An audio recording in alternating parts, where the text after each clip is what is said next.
আজ বাংলাদেশে কিছু মানুষ শেখ হাসিনার জন্মদিন পালন করেছে, একটা ভয়াবহ অপরাধ করেছে, তাই না?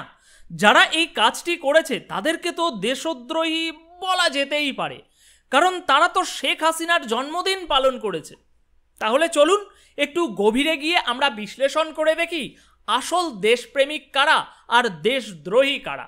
যারা শেখ হাসিনার জন্মদিন পালন করেছে তারা কি সত্যিই দেশদ্রোহী, নাকি যারা সেই উদযাপনে বাধা দিয়েছে তারাই আসলে প্রকৃত দেশদ্রোহী? বন্ধুরা, মোহাম্মদ আলী জিন্নাহ এমন একজন নেতা যিনি বাঙালিদের মাতৃভাষা বাংলা কেড়ে নিয়েছিল। 1948 সালে ঢাকা বিশ্ববিদ্যালয়ে দাঁড়িয়ে তিনি ঘোষণা করেছিলেন যে পূর্ব বাংলার রাষ্ট্রীয় ভাষা হবে উর্দু, যা সরাসরি বাঙালিদের সাংস্কৃতিক ও ভাষাগত পরিচয়কে আঘাত করেছিল। তার এই আদেশের ফলশ্রুতিতে ভাষা আন্দোলন শুরু হয়, যেখানে হাজার হাজার বাঙালির রক্ত ঝরে, শহীদ হয়ে যায়। তাহলে এমন একজন নেতার মৃত্যুবার্ষিকী কিভাবে পালিত হয় বাংলাদেশে, যখন তার আদেশের কারণেই বাঙালির রক্ত ঝরেছে? যদি জিন্নাহর মতো একজন নেতার মৃত্যুবার্ষিকী পালনের অনুমতি দেয়া হয়, তবে কেন শেখ হাসিনার মতো দেশের জন্য নিবেদিত একজন নেত্রীর জন্মদিন পালন করতে বাধা দেওয়া হবে? এখানে স্পষ্টভাবে বোঝা যায় এটি একটি রাজনৈতিক কৌশল, যেখানে সরকারের অবস্থানকে দৃঢ় করতে তারা আইন শৃঙ্খলা রক্ষাকারী বাহিনীকে ব্যবহার করছে। বিরোধীরা শেখ হাসিনার মতো একজন জনপ্রিয় নেত্রীর জন্মদিন পালনে বাধা দিচ্ছে, অথচ এই একই মানুষগুলো মুক্তিযুদ্ধের সময়ে যারা বাঙালির রক্ত ঝরিয়েছিল তাদের মৃত্যুবার্ষিকী বা জন্মদিন খুব ধুমধাম করে পালন করছে। এটি স্পষ্ট করে দেয় যে তাদের দেশপ্রেম শুধু নামের জন্য, বাস্তবে তাদের কোনো নৈতিক মূল্যবোধ নেই। শেখ হাসিনা ফ্যাসিস্ট ছিল, তাই আমাদের দেশপ্রেম দেখাতে আমরা তার জন্মদিন পালন হতে দেব না। অথচ যারা আমাদের পূর্বপুরুষদের রক্ত ঝরিয়েছে তাদের মৃত্যুবার্ষিকীতে আমরা কেক কাটব। সুতরাং যারা দেশের স্বাধীনতার জন্য সংগ্রাম করেনি, বরং যারা দেশের স্বাধীনতার বিরোধিতা করেছিল তাদের স্মরণ করছে এবং সম্মান করছে, অথচ যারা দেশের জন্য কাজ করেছে তাদের অবদানকে অস্বীকার করছে। এ তো স্পষ্ট যে তারা সত্যিকারের দেশপ্রেমিক নয়, বরং তারা রাজনৈতিক স্বার্থে দেশের ইতিহাস এবং বর্তমানকে বিকৃত করতে একেবারে উঠে পড়ে লেগে গিয়েছে। যারা পাকিস্তানি শাসনের পক্ষে ছিল, যারা বাংলাদেশের স্বাধীনতা সংগ্রামের সময় বাংলাদেশের মানুষকে হত্যা করেছে, তাদের স্মরণে যদি অনুষ্ঠান করতে পারে, তাহলে শেখ হাসিনার মতো একজন নেত্রীর জন্মদিন পালন করতে তাদের কেন এত আপত্তি? হ্যাঁ, শেখ হাসিনার রাজনীতি আপনার পছন্দ নাই হতে পারে, কিন্তু আপনার পছন্দের কারণে সেই কোটি কোটি কোটি মানুষ যারা তার নেতৃত্বকে এখনো সমর্থন করে এবং ভালোবাসে, তারা কি অমানুষ হয়ে গেল? গণতন্ত্রের সৌন্দর্যই হলো ভিন্ন মত থাকা, কিন্তু সেই ভিন্ন মতকে সম্মান না করে কোটি কোটি মানুষের মতামতকে অগ্রাহ্য করা, এটা কোনো গণতান্ত্রিক দেশের জনগণের পরিচয় নয়। প্রতিপক্ষ যদি দাবি করে শেখ হাসিনা ফ্যাসিস্ট ছিলেন, আমরা বলবো তাহলে জিন্নাহর ভূমিকা কি? সেই জিন্নাহ যার আদেশে বাঙালির আত্মপরিচয় মুছে ফেলার উদ্দেশ্য ছিল এবং যার নেতৃত্বে পাকিস্তানি শাসন বাঙালির স্বাধীনতা কেড়ে নিতে চেয়েছিল, তার জন্মদিন পালনে কোনো বাধা ছাড়াই কেন তার জন্মদিন কিভাবে পালন হয়ে গেল? পুলিশের ভূমিকা এখানে স্পষ্টভাবে রাজনৈতিক প্রভাবিত। যেখানে জিন্নাহর জন্মদিন পালন করতে কোনো ধরনের বাধা আসেনি, সেখানে শেখ হাসিনার জন্মদিনে পুলিশের বাধা দেওয়া প্রমাণ করে যে তারা রাজনৈতিক পক্ষপাতিত্ব করছে। পুলিশ যে দলগত আদেশ পালন করছে তা স্পষ্টভাবে বোঝা যায়।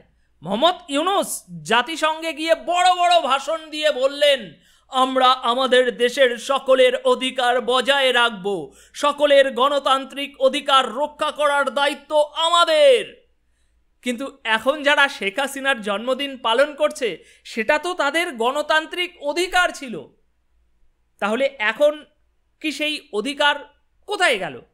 গণতান্ত্রিক অধিকার কি শুধু ওই মাইক্রোফোন হাতে নিলেই মনে পড়ে? যখন বাস্তব জীবনে সেই অধিকার রক্ষার সময় আসে তখন কেন এত নীরবতা?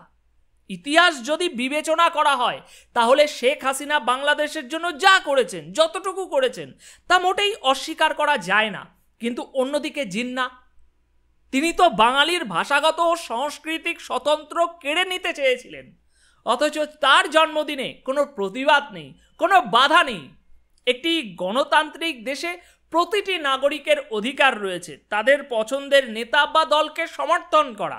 তাই যারা শেখ হাসিনার সমর্থক তাদেরও সেই একই অধিকার থাকবে যেমন বিরোধীদের আছে তাদের মতামত প্রকাশের।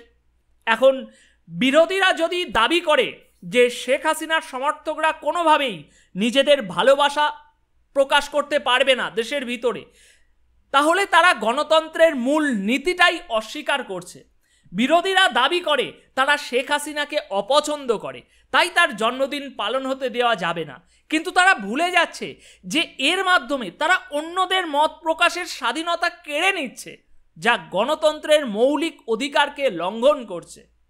গণতান্ত্রিক দেশে প্রত্যেকের স্বাধীনতা আছে, সে কাকে ভালোবাসবে বা কাকে সমর্থন করবে সেটা তার ব্যক্তিগত ব্যাপার। শেখ হাসিনার সমর্থকদের পছন্দ শেখ হাসিনা, তাই সেটা তাদের ব্যক্তিগত অধিকার। কিন্তু অন্যদিকে বিরোধীরা যদি বলে তারা শেখ হাসিনাকে সমর্থন করে না, তাহলে সেটাই তাদের ব্যক্তিগত মতামত। কিন্তু তা বলে তো এটা করা যায় না যে তাদের ব্যক্তিগত মতামত, ব্যক্তিগত অপছন্দকে জবরদস্তি অন্যদের উপরে চাপিয়ে দেওয়া। এটা ডাইরেক্ট গণতন্ত্রের বিপরীত কাজ।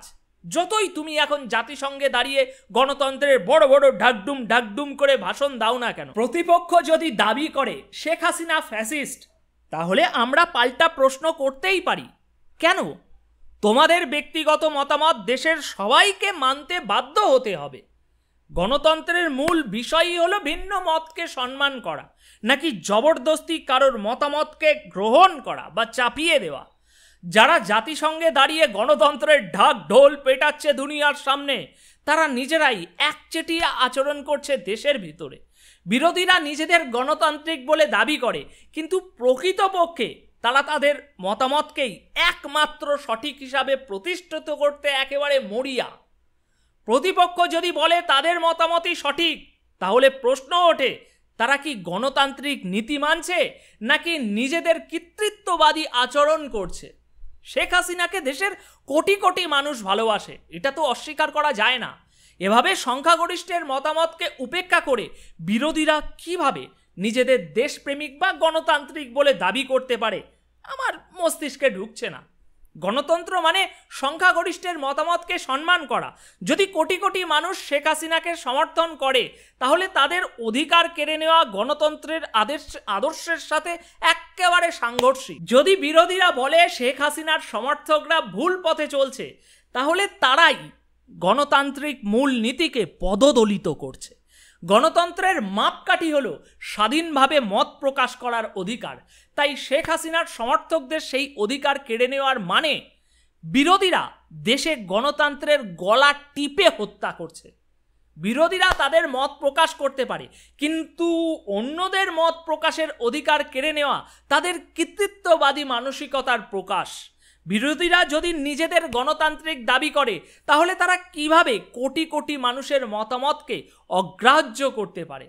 একদিকে জিন্না, যার কারণে বাংলার মানুষ রক্তাক্ত হয়েছে, হাজার হাজার মানুষ, আর অন্যদিকে শেখ হাসিনা, যার কারণে বাংলার মানুষ মাথা উঁচু করে বাঁচতে শিখেছে।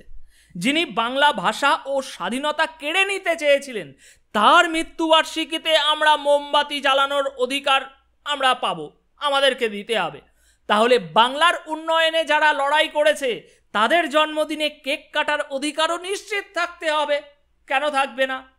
আপনারা যদি মনে করেন শেখ হাসিনার জন্মদিন পালনের অধিকার কেড়ে নেওয়া গণতন্ত্রের পথে সঠিক, তাহলে একবার ভাবুন, জিন্নার মতো রক্ত ঝরানো একজন ব্যক্তির স্মৃতিতে যারা উৎসব করতে পারে, তাদের মুখে গণতন্ত্রের কথা ঠিক কতটা মানায়। এখন সবশেষে মতামত আপনাদের জানতে চাইব। আমি আমার মতামত যতটুকু বুঝি সেগুলো আপনাদের সামনে তুলে ধরলাম। এই বিষয়টিকে আপনি কিভাবে দেখছেন, কমেন্ট বক্সে আপনার মতামত আজ অবশ্যই জানিয়ে যাবেন। শেখ হাসিনা বঙ্গবন্ধু বাংলাদেশের মাটিতে ছিল, আছে, আগামীতেও থাকবে। জয় বাংলা, জয় বঙ্গবন্ধু।